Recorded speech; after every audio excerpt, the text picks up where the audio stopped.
Hi guys, I'm Wes with Rocky Mountain ATV MC, and today I'm going to show you how to install a Magura hydraulic clutch on this Yamaha Banshee.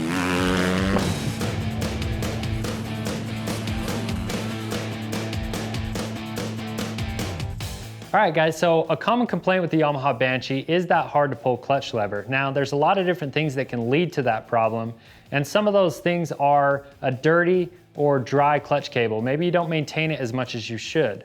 Another thing is the clutch pack could be out of adjustment.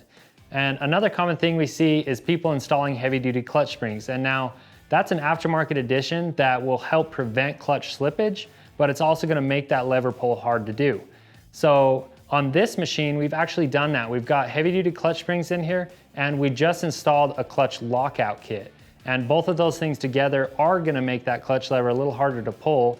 So to get around that, we've opted to go with the Magura hydraulic clutch to keep our clutch pull nice and light and easy to do. Before we get into the install, I want to talk about a few of the benefits that you're getting with the upgrade of this Magura clutch. Now, first and foremost, people notice the lighter clutch pull. Now, Magura is claiming up to 25% lighter over the stock system, depending on the machine.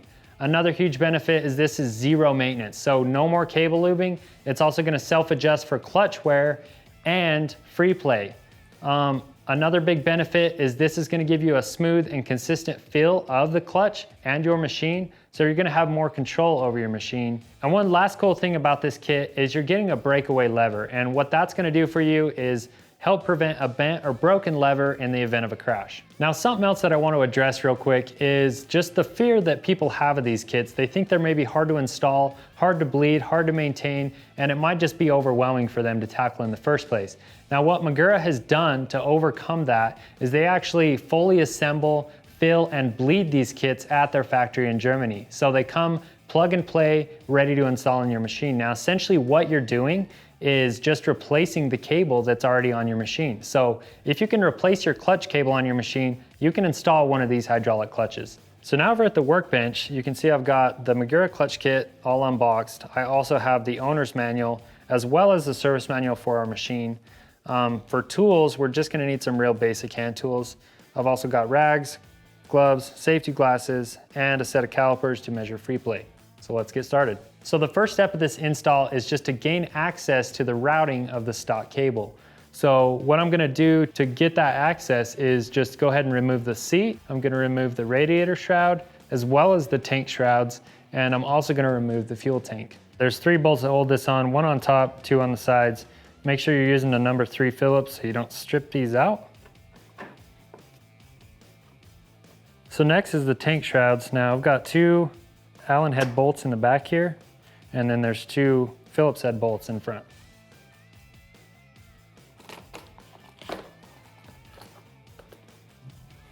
So now we're ready to pull our fuel tank.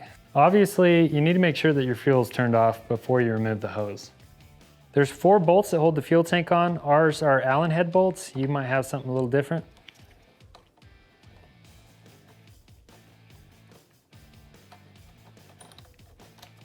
There's small spacers that fit in the middle of each bushing on each corner of the tank. Don't lose these.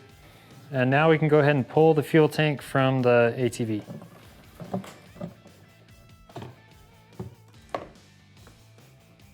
All right, so with all that out of the way, now you can see we have good access to our stock cable and routing. You can see that there's a zip tie holding it in place right down here. I'm gonna clip that, and then we can move forward with installation. So now up at the handlebars, first thing I'm gonna do is back off all the adjustment out of this clutch cable. Once I've done that, I can remove the perch from the bars. Okay, so now we've got the stock system kind of out of the way. We've still got it routed in its location, so we can follow that with the Magura kit. But now I'm gonna loosely mount this to the handlebars, and then we can start routing the new line. So one little problem that I ran into right off the bat is you can see that the master cylinder on this thing is hitting our switch assembly. So I'm gonna slide that back out towards the grip, and we'll mount this on the inside of that. So I've just got my number 2 Phillips, and we'll just loosen the 2 screws that are holding this together.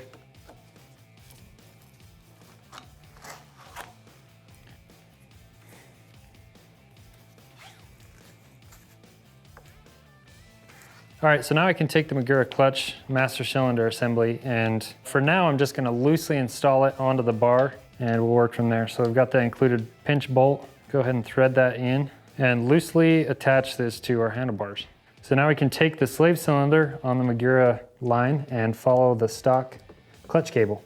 Now the big reason we left the stock cable in place is we want to route our new line in its location. And the biggest reason for that is because the stock routing is usually a safe route to take to avoid heat spots, the exhaust, or high abrasion areas. All right, so once we get closer to the engine with the slave cylinder, it's actually easier to go ahead and remove the carburetors to gain access to the actuator arm and hooking everything up.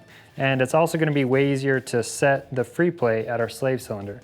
So I'm gonna go ahead and remove these pod filters and the carburetors. You can do this job with the carburetors on, but with the carburetors installed, it's way more of a pain in the butt. So I recommend removing the carburetors. Obviously, if you still have the stock airbox, you're gonna need to remove that as well. Once the carbs are out of the way, you're gonna need to be really careful to not get any dirt or anything else in the air boots. We're just gonna be really careful today as we finish this install. All right, so now that we have access to the actuator arm and where the clutch cable connects, we basically just need to remove our stock setup. So to do that, I'm gonna go ahead and remove this cable housing bracket. I'm just gonna do that with a 10mm socket.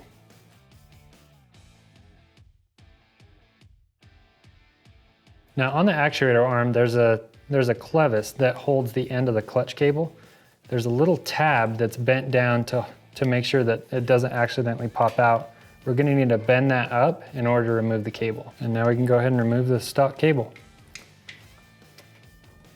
Okay, so before we go ahead and start hooking up the slave cylinder, there's one thing that we have to do. On the actuator arm, there's a return spring, and that's actually not gonna be used or needed with this system. So you can either remove the actuator arm and remove that spring altogether. We're just gonna go ahead and unhook it from the actuator arm. Okay, so now we're ready to temporarily install the slave cylinder. So I'm gonna go ahead and hook it up at the actuator arm temporarily, and then we'll just set it down into the bracket on the engine case. All right, so at this point, we're ready to check the free play in the system. Now this is a one-time adjustment for the Magura clutch system, but it's very important. It's what allows the system to self-adjust for expansion of the clutch and wear. The Magura manual calls for 4 to 6mm of free play at the slave cylinder. So the way you measure that is you're gonna grab onto the hydraulic line and we're gonna pull back on the slave cylinder. And you can see I'm measuring from the back side of this bracket to how far the front of the slave cylinder basically. And you can see how much that is. That's probably about 10mm, and we only need 4 to 6. So we're gonna install some of the supplied washers and remeasure.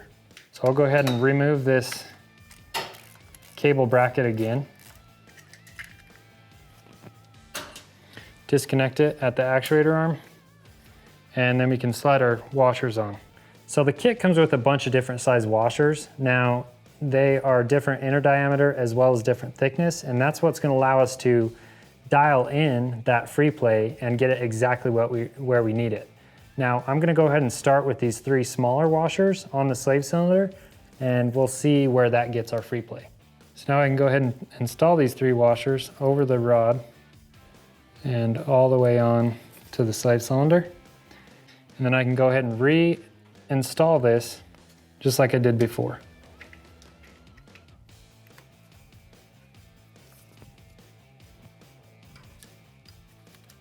Okay, so I've got this hooked back up temporarily. I've got those 3 washers in place. I'm gonna have Brandon pull back on the line, and I'm gonna use these calipers to measure the amount of free play that we have in the system. All right, so right there, I'm getting almost 8mm, and that's still too much. So I'm gonna go back and add either 1 or 2 more washers to get this right.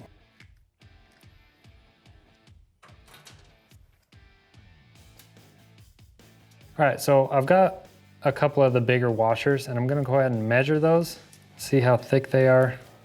And they're just over 1.5mm. So I'm actually gonna try 2 of these washers, and that should get us right in the range that we need to be. So I'll slide those onto my slave cylinder and then rehook this up. Okay, so we've put it all back together. We're gonna take our measurement one more time, and this should be right. And right there, we're just at just over 5 millimeters right there. And that puts us in the range of 4 to 6, so we can move forward.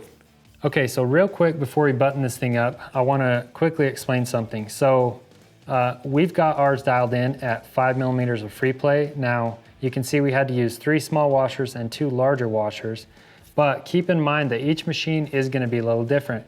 Your machine might require a different setup of washers to get that correct amount of free play. But just as long as you end up with that 4 to 6 millimeters of free play at the slave cylinder, you're gonna be just fine. You can see our slave cylinder is just kind of here floating.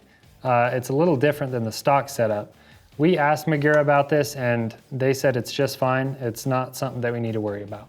So at this point, we're ready to basically put this thing back together. So before I do that, I'm gonna run the retainer back in on the actuator arm to hold the rod in place, and then we can move forward with putting the machine back together. Now it's important to make sure that your clutch pack is an adjustment, and you can tell that it is by these 2 arrows, the one on the case and the one on the actuator arm pointing at each other. Now, if you need help with that adjustment, go check out our clutch replacement video, and that'll walk you through that.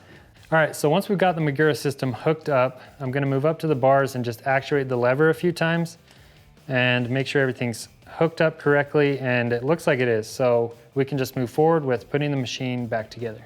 So I'm gonna go ahead and reinstall the carburetors.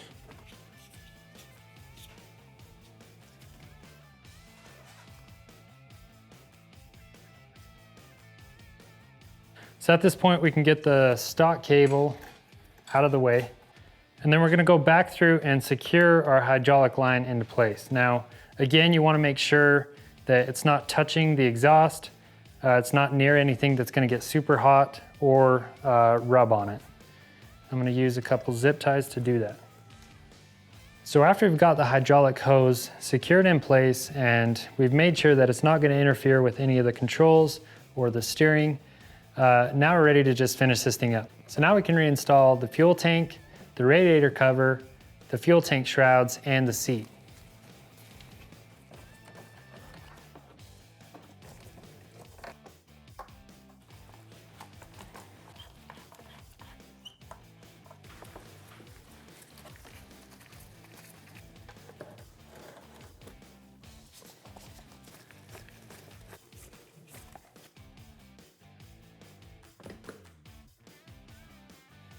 All right guys, so that's all there is to installing the Magura hydraulic clutch on a Yamaha Banshee. Now if you guys have any questions about any of the steps that we did in this video, comment below and we'll be sure and get back to you.